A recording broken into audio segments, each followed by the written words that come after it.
Is that long arc toward justice taking just a little bit too long for you? Do you wish you could push faster and harder for progress that we all desperately want? Well, there are ways to do both and much, much more. You're listening to Queer Money episode number 220. Today, we're sharing 3 ways to give more value out of your pink dollars.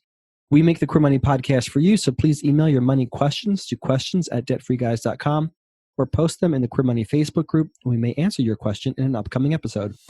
There's personal finance for the masses. This is not personal finance for the masses. This is Queer Money. This podcast is sponsored by Capital One. Capital One is redesigning the banking experience by offering simple, straightforward, and seamless ways for you to bank from almost anywhere. So banking fits into your life, not the other way around. Hey there, and welcome back to another episode of Queer Money. We're happy to have you with us. So today's episode is inspired by current events, what's going on in the world today, especially around the idea of Black Lives Matters and the current national race discussion. And what kind of inspired this was an article I saw the other day on one of the business publications that we go to regularly. And the article was talking about how Yelp has now added a feature that allows individuals to filter and find Black-owned businesses so that individuals can support Black-owned businesses, which honestly, I think this is an awesome idea. Absolutely. I love this idea, and I wish that more companies, especially the big retailers like Amazon and other companies that have small businesses feeding into them, would do this, because I can just think of the amount of money that we could then basically spread out to businesses that we are wanting to support in various minorities, including the LGBT community. And what reading this kind of did is it brought up this discussion again between John and me around the idea that what are we doing with our pink dollars, and why we know that this is not available, this kind of filtering is not available for the LGBT community, but shouldn't we really be doing this on our own, right? And one of the things that kind of has been a driver behind this is this saying or this kind of guidance that has been coming out about racism. And it's this idea that it's not enough anymore to just say that you're not racist, that you actually have to be an anti-racist, which means it's not enough to not do bad, you have to do good. And I think that many of us have gotten kind of settled into a lifestyle or habits that allow us to say that we're not doing bad, but are we actively doing good? And there is a way to actively do good when it comes to us supporting the LGBT community and the money that we use and how we can use it to support the LGBT community. It's important for us to think about where our money goes. We often hear this. We often hear this discussion around where we shouldn't spend our money, but if we're being told not to spend our money somewhere, does that put the impetus on us to ask ourselves, where should I be spending my money so that I can do more good with my money? It's just as important where we spend our money as to where we don't spend our money. Exactly. I think we all know in the queer community and the general population, right, that we're not supposed to support Chick-fil-A. But by and large, and maybe Publix, but by and large, other than those two organizations, we're not really kind of actively, ongoingly boycotting any other organizations, that at least that I'm aware of. And I don't hear as much of a push toward supporting alternative businesses that are LGBTQ owned and operated, or at least that we know of being LGBTQ friendly. We know several examples of people who do business with people who their politics is questionable. And we don't really seem to have a problem with that by and large, but definitely can't do business with Chick-fil-A. So fine, we can't do business with Chick-fil-A. That's all well and good. Yet we're kind of indifferent or maybe even too lazy to research, well, what are the LGBTQ-owned sandwich shops that we can go to as an alternative? Or do we just go to another gigantic corporation who may or may not, indirectly or directly, donate to causes and politicians who are actively fighting against and tearing down our rights? So these are the questions that David and I had kind of as inspired by this article about Yelp. And definitely we should have a filter for the same thing on Yelp. But in the interim, until that actually happens, there are some things that we as a community can do ourselves to sort of put this in motion before have some companies save us. So we are going to share 3 steps that we can all take, David and I included, to make sure we're getting more power out of our pink dollars. Right. And I think that's the important thing here is that, we probably are pointing fingers at individuals as a collective saying you could do better. But we also understand that there are 3 fingers pointing back at us saying that we can do better. And that is the purpose of this. We are starting to discover there are ways for us to do better. And we want to pass those on to you and encourage you to do the same. So the first point here is to spend more of your money within the queer community, LGBT-owned and operated businesses. And I think this is where it is important for us to say to ourselves, this is where I am going to ensure that my dollars are doing good rather than just not doing bad, right? And so what kind of effort are you going to put into spending your money or more of your money in the queer community? The evidence out there is that the buying power of LGBT folks in the United States is nearing $1 trillion. And you just think about the good that can be done with all of that money and the way that money can then filter through our community. We're constantly hearing about the disadvantages of our community. Are you or am I doing what we can to help erase those disadvantages? So what can you do? Well, here's an example. And again, like I said, John and I are trying to do better. And here's one of the ways that we are doing this. We recently moved to Las Vegas. And so in relocating to Las Vegas, that meant that there are a lot of services that we have to either switch or we have to find new places to go. And so in order to try to support the community more, we didn't want to just be lazy and say, I'm just going to sign up for whatever is convenient. We said, we want to actually support the community. So we reached out to the local LGBT Chamber of Commerce. Here, it's called the Gay and Lesbian Chamber of Commerce of Nevada. And so what we did is we reached out and we said, can you please provide us with some recommendations? We need a new insurance agent for our home and auto insurance. We need optometrists and dentists. All of these are services that we are going to be switching or starting up. And we said, if we have the opportunity to have these streams of income support people in the community that we know would turn around and support the community, why wouldn't we do that? And for many of these are services that we will find once and pay ongoing, especially when it comes to our insurance. But other things like an optometrist or a dentist, we're probably going to use them several times a year. So it allows us to continue, not just on a one-time occasion, but multiple to do this. So it's important for us to look at where our money goes.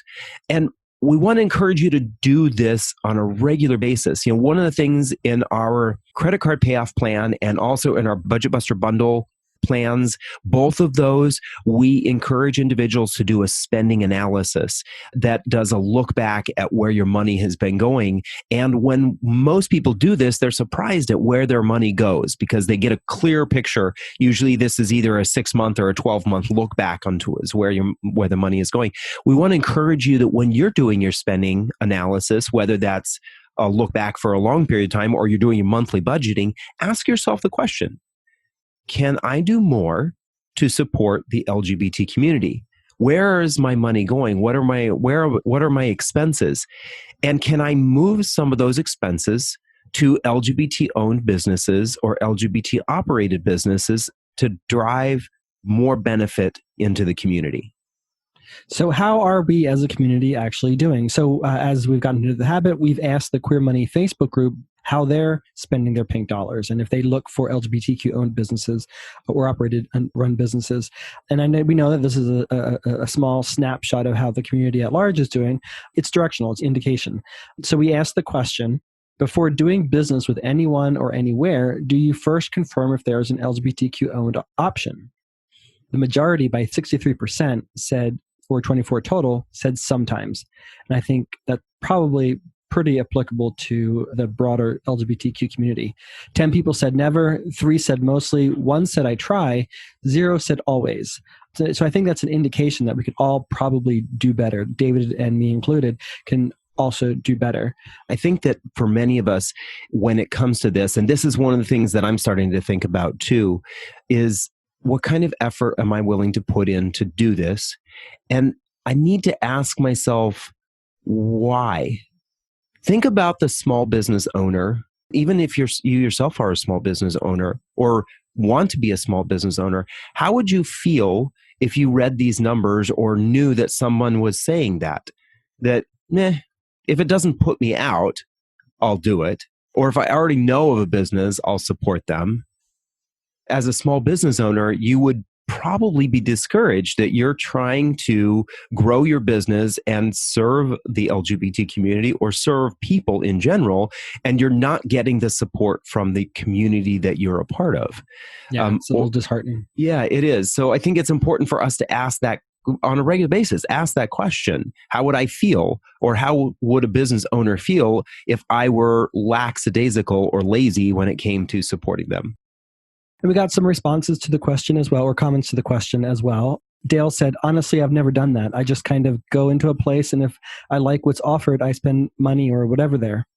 Jonathan said, I should do this more often. And I think kind of David and I are echoing that sentiment that we should all definitely be doing this more often. Justin added, I always refer to them as lavender dollars, not pink dollars, which I've not heard lavender dollars, and that sounds very pleasant. So maybe we need to start using lavender dollars as well. You know, I think one of the challenges with this is sort of you can go down a rabbit hole too, right? How far do you take this? It's hard to have a purity or a litmus test and make sure that you only ever spend all of your dollars with LGBTQ-owned or operated or LGBTQ-friendly businesses. I mean, it's nearly impossible. Especially since many like Fortune 500 companies donate to both parties. You're always going to have that contradiction, right? Because the reason they do that is they know that they've got to pay the piper, and they don't always know who the piper is going to be. So there's always that challenge. So you can never be 100% pure at this. And I don't think we're trying to set the bar for people to be 100% pure at this. The idea is that we could all simply just do better. How does your bank support the LGBT community? Not at all? For Pride in June? Or 365 days a year? Capital One proudly supports the LGBT community throughout the year. Maybe it's time to support a bank that supports us. Go to debtfreeguys.com/cafe for more info. Hi, I'm Louise Chernin. I am with Washington State's LGBTQ and Allied Chamber of Commerce. We are about business development, looking at everything through the eye of equality, equity, diversity, and inclusion, and investing over $600,000 a year in LGBTQ students. Join us. Check out thegsba.org. We welcome everybody. So number 2, work toward your own financial security. And part of the reason why this is an important one is because the better we are with number 2, the better we can be with number 1 and number 3. We'll get to number 3 in a bit, but the more stable we are with our own financial security, the more we can have funds to support LGBT-owned businesses. And there's a number of ways to work towards your own financial security. And probably one of the most important ones is when it comes to our income. Now, we know for a fact that over and over again, we hear these data points around the pay gap for the LGBT community. And we know that some individuals are doing well and some individuals are not at all. And there's a lot of reasons as to why that happens. But there is a point where all of us have to step up and say, I need to do something to help improve my own financial security. And there's a couple of ways to do this through diversifying your income streams, but also increasing your income. And when it comes to increasing your income, it's interesting. Last night we were on our group coaching call with individuals who are part of the credit card payoff plan. one of the women in the group, she told a story about how last week she got up the courage, she created the documentation and went to her boss and said, I deserve a raise. Now, mind you, this is during this whole COVID time period where a lot of companies are looking at ways to scale back or be conservative when it comes to what they're doing with their money. And she said, I've been working really, really hard during this whole time period. I'm taking on extra work. I've been putting in extra hours. I deserve a raise. And they agreed. And she got the raise. So sometimes when it comes to increasing our income and working on our own financial security, some of that is us just taking the step to document and to show that we deserve an increase in income. So that's one of the ways you can do that. The other thing is this diversifying your income. There are so many ways out there right now that we can learn or steps we can take to just earn a little bit more, especially in this gig economy. Now, there will be a list of these recommendations that we'll put out on the website, debtfreeguys.com/220, that will give you some idea of some ways to make some extra money. But that's one of the things that helps a lot of people either pay off debt or create the kind of lifestyle that they want, is that they find ways to make some extra money. So another way to help increase your financial security is to simply save more. And I think a lot of Americans right now, a lot of people globally are saving more because of COVID, but I think it's extra important for marginalized communities to be doing so right now, if not always. Now, we've all heard the standard advice that we want to have anywhere from 3 to 6 months worth of living expenses reserved and set aside in an emergency savings account. Maybe for LGBTQ people, a little bit more, it would be better to the extent that you can acquire that, just because we do still have some hurdles that we have to face that other populations don't. But definitely save more of your money to the extent that you can. And when you're saving that money, seek an account, a bank account that you can get the highest interest rates available. Now, interest rates in general are quite low, but there are some institutions that have better rates than others. And we're obviously big fans of Capital One and Capital One's 360 account. Capital One has been a sponsor of the Queer Money podcast for a couple of years now, and they have one of the highest rates available. So look at Capital One 360.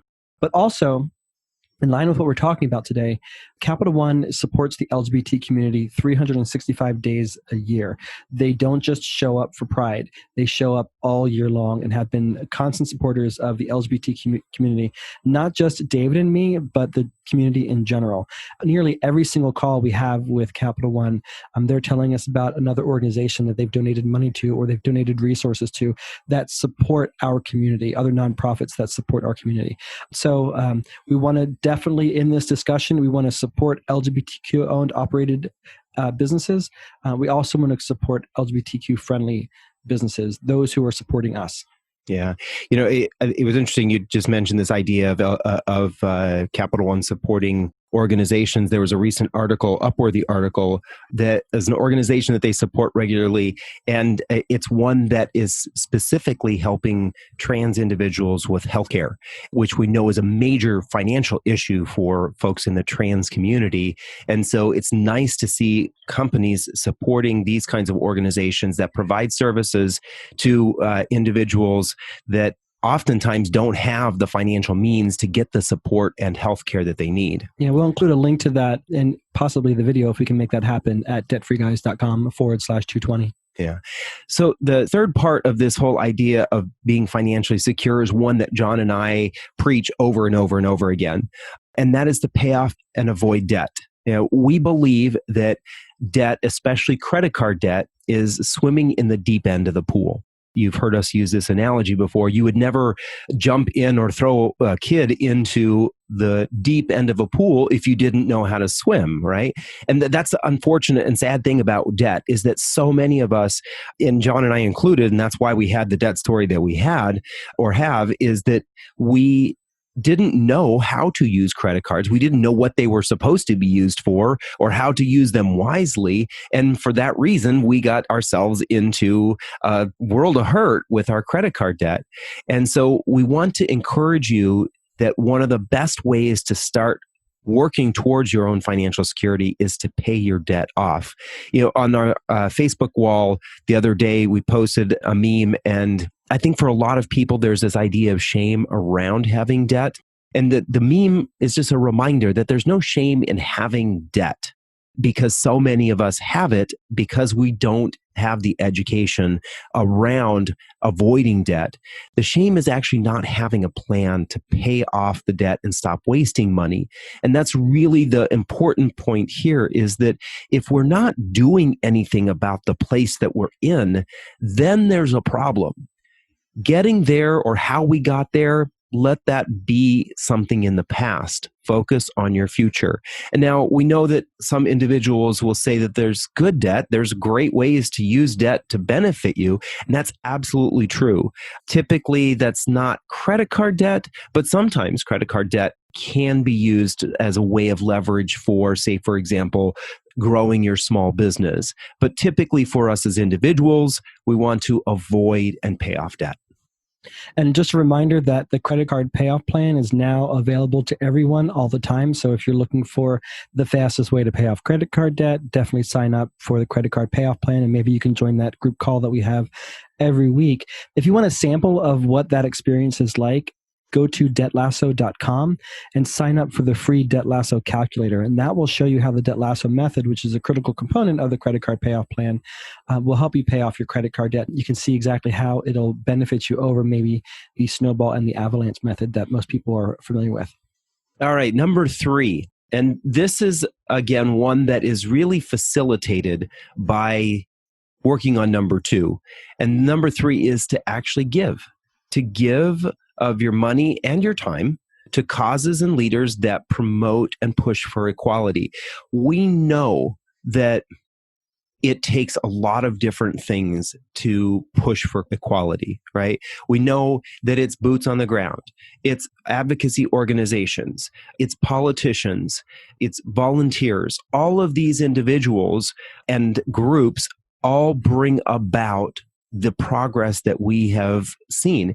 And it takes time and it takes money. And when we're stronger with our money, when we know what to do with our money, then we can give back. And one of the ways that we want to encourage you to do that is to set up a direct deposit from your employer. Now, a lot of corporations, medium and larger corporations, have a way for you to do this directly through, say, for example, the portal that you use for your payroll or to make changes to your payroll.